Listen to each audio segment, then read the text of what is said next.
فتح پوری مسجد کی پراپرٹی میں لگ بھگ 130 کمرشل دکانیں ہیں جسے فتح پوری مارکیٹ کے نام سے جانا جاتا ہے۔ میرا نام محمد ذاکر حسین ہے اور مسجد اخونجی میں امام تھا۔ سلطان معیز الدین غوری نے ملتان کی جامع مسجد کے لیے 2 گاؤں وقف کر دیے۔ ووٹ کے مسلمانوں کا نہیں ہے، مسلمانوں کا وہاں کچھ نہیں چلتا۔ دلی مائنورٹیز کمیشن کی ایک رپورٹ میں یہ خلاصہ ہوا کہ آن لائن لسٹڈ 624 قبرستانوں میں سے کئی تو غائب ہی ہیں۔ IPS عبد الرحمن اپنی کتاب ڈینائل اینڈ ڈیپریویشن میں ایک حیران کرنے والا سچ بیان کرتے ہیں۔ اندرا گاندھی کی کانگریس حکومت نے میر نصر اللہ کمیٹی بنائی جس نے 400 سے زیادہ پراپرٹیز کو وقف قرار دیا۔ آج بھی لٹینز دلی کے علاقے میں 6 تاریخی مسجدیں موجود ہیں۔ آج کی سرکار بھی یہی دعویٰ کر رہی ہے کہ ہم ریفارم اور کرپشن روکنے کے نام پر وقف ایکٹ میں بدلاؤ کر رہے ہیں، لیکن فیکٹ فائنڈنگ رپورٹ کے نتیجے اس کے بالکل الٹ نکلے۔ سرکار نے ہی وقف کی زمین پر قبضہ کر رکھا تھا۔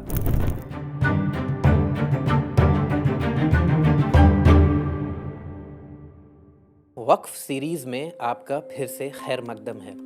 آج ہم ایک بہت ہی اہم مسئلے پر بات کرنے والے ہیں جس نے مسلم سماج کی ویلفیئر ایکٹیویٹیز کو حاشیے پر دھکیل دیا ہے۔ ہم بات کر رہے ہیں وقف پراپرٹیز کے ایڈمنسٹریشن میں ہوئے چینجز اور سرکار اور اس کی ایجنسیوں کے ذریعے ان پراپرٹیز پر اللیگل قبضے کی۔ اس ایپیسوڈ میں ہم کچھ ایسے پریشان کر دینے والے سچ سامنے لائیں گے جو انصاف پر ایک بڑا سوالیہ نشان کھڑا کر دیتے ہیں، اور سب سے چونکانے والی بات کیسے سرکاریں ایک خاص کمیونٹی کے خلاف کام کر رہی ہیں۔ ایک بہت ہی اہم غلط فہمی پھیلی ہوئی ہے کہ وقف بورڈ کسی کی بھی پراپرٹی کو اپنے قبضے میں لے سکتا ہے اور یہ سب سے کرپٹ اداروں میں سے ایک ہے۔ ہم نے پچھلے ویڈیو میں ان دعووں کی سچائی بتائی تھی، تو ہماری پچھلی ویڈیوز ضرور دیکھیں، مگر حقیقت اس پروپیگنڈا سے بالکل الگ ہے۔ اصل میں وقف بورڈز اتنے بے بس ہیں کہ ان کی خود کی پراپرٹیز جو کسی زمانے میں کمزور طبقوں کو فائدہ پہنچانے کے لیے تھیں، غیر قانونی قبضے کا شکار ہو چکی ہیں۔ اور سب سے بڑا قابض کون ہے؟ خود سرکار، اس کے ادارے اور بڑی بڑی کمپنیاں۔ سب سے آئرونک بات یہ ہے کہ وقف ایکٹ 1995 کا سیکشن 54 وقف بورڈ کے چیف ایگزیکٹو آفیسر کو یہ پاور دیتا ہے کہ وہ قبضہ کرنے والوں کو بے دخل کرنے کا نوٹس جاری کر سکتے ہیں، چاہے اپنی مرضی سے یا کسی کی اپیل پر۔ لیکن پھر بھی اتنے سخت قانون کے باوجود وقف بورڈ اپنی ہی جائیداد واپس نہیں لے پاتے۔ آخر ایسا کیوں؟ اگر ہمیں اس مسئلے کو ٹھیک سے سمجھنا ہے تو ہمیں وقف ایڈمنسٹریشن کی ہسٹری پر ایک نظر ڈالنی ہوگی، یعنی مسلم حکومت سے لے کر برٹش دور اور پھر آزاد ہندوستان تک کی ہسٹری۔ ہندوستان میں وقف ایڈمنسٹریشن کی شروعات 1192 میں ہوئی، جب سلطان معیز الدین غوری، جنہیں زیادہ تر لوگ محمد غوری کے نام سے جانتے ہیں، نے ملتان کی جامع مسجد کے لیے 2 گاؤں وقف کر دیے اور ان کی دیکھ ریکھ شیخ الاسلام نام کے متولی یعنی ٹرسٹی کے حوالے کر دی۔ مسلم دور میں وقف کا سسٹم کچھ اس طرح تھا کہ وقف کی پراپرٹی کی دیکھ بھال متولی کرتے تھے جو اس کام کے لیے پوری طرح کمیٹڈ ہوتے تھے۔ ان متولیوں کے کام کی نگرانی قاضی کرتے تھے اور یہ قاضی حکومت کے دخل سے آزاد ہوتے تھے۔ اب ذرا دیکھیے کہ اس وقت وقف ایڈمنسٹریشن کا سسٹم کیسا تھا۔ اسٹیٹ لیول پر ایک افسر جسے صدر الصدور یا صدر کہا جاتا تھا جو وقف کے گرانٹ اور ایڈمنسٹریشن کو مینج کرتا تھا۔ ڈسٹرکٹ لیول پر یہ ذمہ داری صدر سرکار کے پاس ہوتی تھی۔ ولیج لیول پر قاضی وقف پراپرٹی کی دیکھ بھال کرتے تھے۔ وقف پراپرٹی سے ہونے والی آمدنی کی کلیکشن کا کام دیوان کے ذمے ہوتا تھا اور روزمرہ کے کاموں کی سیدھی نگرانی متولی خود کرتے تھے۔ یعنی ایک بالکل صاف اور مضبوط سسٹم تھا جس میں سرکار کا کوئی غیر ضروری دخل نہیں تھا۔ اس سسٹم کی ایک سب سے اہم خاصیت اس کی بے حد سخت ریکارڈ کیپنگ تھی۔ فرمان نام کے ڈاکیومنٹس وقف کی ڈیٹیلز کو ریکارڈ کرتی تھیں، جیسے کہ وقف کس نے بنایا، اس وقت کا حکمران کون تھا اور متولی کسے بنایا گیا۔ یہ دستاویز اونرشپ اور ایڈمنسٹریشن کے لیے آفیشیل ریکارڈ مانے جاتے تھے۔ یہ پورا سسٹم شریعت کے قانون پر چل رہا تھا جو ٹرانسپیرنسی، اکاؤنٹیبلٹی اور اسلامی اصولوں کو سختی سے پالن کرتا تھا، اور اس وقت مسلم رولرز کا جو پولیٹیکل اور ایڈمنسٹریٹو کیپٹل تھا وہ دلی تھا۔ تو جتنے بھی رولرز تھے انہوں نے اپنے بڑے بڑے ریلیجس انسٹیٹیوشنز دلی میں ہی بنوائے تھے، اور سال 1628 میں تو شاہ جہاں نے دلی کے ایریا میں ایک پورا شہر شاہ جہان آباد کے نام سے بسا دیا تھا۔ ریڈ فورٹ اور چاندنی چوک کا ایریا سب اسی میں آتا تھا۔ اسی وجہ سے آپ دیکھیں گے کہ سرکار کے ذریعے ان آتھورائزڈ قبضہ سب سے زیادہ دلی میں ہی پایا جاتا ہے۔ یہ ایک ڈارک ہسٹری ہے جسے ہم اسی ویڈیو میں آگے ڈیٹیل میں بتائیں گے۔ مسلم شاسن کے بعد ہندوستان میں انگریز آتے ہیں۔ شروعات میں انگریزوں نے مذہبی اداروں میں دخل اندازی سے پرہیز کیا، شاید اس لیے کہ انہیں بغاوت کا ڈر تھا، مگر جلد ہی کہانی بدل گئی۔ وقف کی جائیدادیں بڑی تعداد میں آمدنی پیدا کر رہی تھی، اور انگریزوں کی نظریں ہمیشہ سے زمین اور دوسری ریسورسز پر پکڑ مضبوط کرنے پر تھیں، تو انہوں نے وقف پراپرٹی پر قبضہ کرنے کے لیے نئے ہتھ کنڈے اپنانے شروع کر دیے۔ انگریز سیدھے وقف کی پراپرٹی پر قبضہ تو نہیں کر سکتے تھے کیونکہ زمینیں مذہبی تھیں، مگر انہیں جلد ہی سمجھ آ گیا کہ اگر وہ وقف پراپرٹی کو سیدھا ہڑپ نہیں سکتے تو اسے کنٹرول کرنے کے لیے نئے قانون بنا سکتے ہیں۔ وقف کا بنیادی اصول یہ تھا کہ ایک بار کوئی زمین وقف ہو جائے تو اسے کسی اور مقصد کے لیے استعمال نہیں کیا جا سکتا، مگر انگریزوں نے وقف کی جائیداد کو زمین کی مارکیٹ ویلیو کی نظر سے دیکھنا شروع کر دیا اور اس کے اصلی مقصد کو پوری طرح نظر انداز کر دیا۔ اب ہر سسٹم میں کچھ نہ کچھ کرپشن ہوتا تو ہے ہی، اور انسانی فطرت میں خامیاں ہونا بھی لازمی ہے۔ انگریزوں نے اسی کو ایک بہانہ بنا لیا۔ انہوں نے کہا ہم کرپشن روکنے اور ایڈمنسٹریشن سدھارنے کے لیے نئے قانون لا رہے ہیں، مگر حقیقت یہ تھی کہ وہ وقف کو اپنے کنٹرول میں لینا چاہتے تھے۔ آزاد ہندوستان میں بھی یہی طریقہ اپنایا جا رہا ہے۔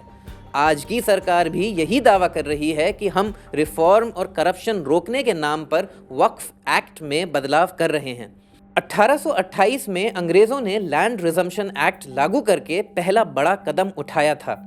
انگریزوں نے اس قانون کے ذریعے وقف پراپرٹی پر ٹیکس لگانا شروع کر دیا، مگر 1857 کی بغاوت کے بعد جب مسلمانوں نے کڑا ویرودھ کیا تو وقف پراپرٹی کو ٹیکس سے باہر کر دیا گیا، مگر یہ تو بس شروعات تھی۔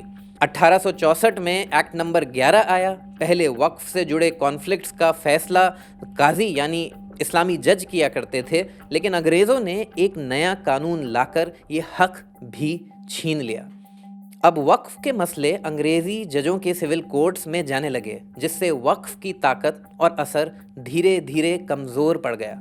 اس کے بعد آیا 1882 کا ٹرانسفر آف پراپرٹی ایکٹ۔ اس قانون کے تحت وقف پراپرٹی کو خریدنے، بیچنے اور ٹرانسفر کرنے کی اجازت دے دی گئی، جبکہ اسلام میں وقف کی پراپرٹی کو بیچنا یا ٹرانسفر کرنے کی اجازت نہیں ہے۔ یعنی انگریزوں نے وقف سسٹم کو پوری طرح کمزور کرنے کی بنیاد ڈال دی۔ اس کے بعد 1894 لینڈ ایکوزیشن ایکٹ کے ذریعے انگریزوں نے ایک اور بڑا حملہ کیا۔ اس قانون کے تحت سرکار کو یہ طاقت مل گئی کہ وہ پبلک ویلفیئر کے نام پر جب چاہے وقف کی زمین کو زبردستی اپنے قبضے میں لے سکتی تھی۔ انگریزوں نے اسلامی قانونوں کو پوری طرح نظر انداز کیا اور وقف پراپرٹی کا استعمال اپنے فائدے کے لیے کرنے لگے۔ اب ذرا یہ واقعہ دیکھیے۔ 1911 میں انگریزوں نے اپنی راجدھانی کلکتہ سے دلی شفٹ کرنے کا فیصلہ کیا، اور اس فیصلے کا سب سے بڑا نقصان وقف پراپرٹیز کو ہوا۔ انہوں نے اسی لینڈ ایکوزیشن ایکٹ اور پبلک ویلفیئر کے نیریٹو کا استعمال کرتے ہوئے دلی کے 100 سے زیادہ گاؤں پر قبضہ کر لیا، جن میں کئی وقف کی زمینیں بھی تھیں۔ مسلمانوں نے اس کی زبردست مخالفت کی، مگر انگریزوں کا کسی بھی طرح پیچھے ہٹنے کا کوئی ارادہ نہیں تھا۔ اس زبردستی نے مسلمانوں میں غصے اور ناراضگی کو کافی بڑھا دیا۔ جیسے جیسے انگریزوں کی دخل اندازی بڑھی، مسلمانوں کا ویرودھ بھی تیز ہوا۔ جب مسلم لیگ کا دباؤ بڑھا تو انگریزوں کو آخرکار ایک نیا قانون لانا پڑا۔ 1923